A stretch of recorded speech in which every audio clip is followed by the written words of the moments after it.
Tonight, a woman has been arrested after a welfare check in Windsor Locks ended with a bloody officer and a woman on the run. The department released the body cam footage of the incident, which happened back on Tuesday. And Channel 3's Bryant Reed is live at the police station with more on this tonight. Bryant. Well, Stephanie, when dealing with people who are going through mental health issues, it can be difficult for both police and the person that's in distress. It's why, for years, mental health advocates have been calling on police to include some of their own on calls. No, it may not always go as planned, but it does help. Meet Erica Verona. Hi, Erica. Hello. Hi.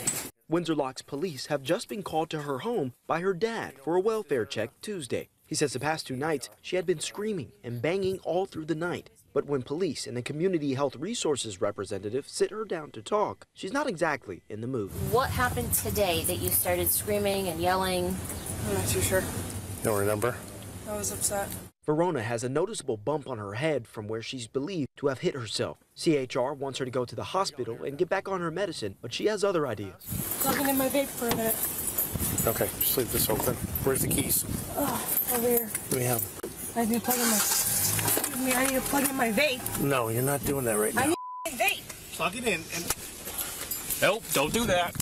Verona hits an officer, puts the car in reverse, and proceeds to back out of the driveway while hitting 2 officers with her door. One of them is bleeding.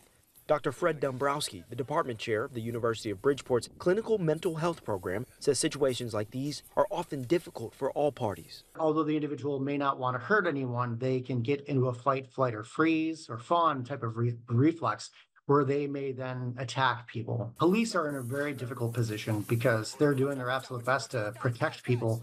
But in an instance when someone is taking a step, even to grab a vape, the police don't necessarily know what they're grabbing. So that puts them in a difficult position where they have to act. Calls for mental health professionals to accompany police officers to calls like these have grown over the past years. Dombrowski says one of the best things you can do for yourself or loved one experiencing an episode is to have a crisis plan in place. If the individual did experience a trigger, they would have a list of things which frustrate them, but they would also have a list of ways to cope.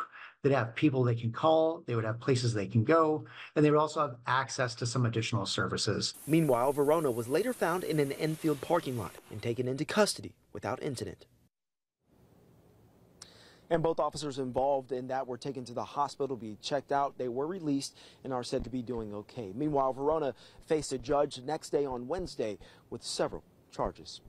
Live tonight, Bryant Reed, Channel 3 Eyewitness News.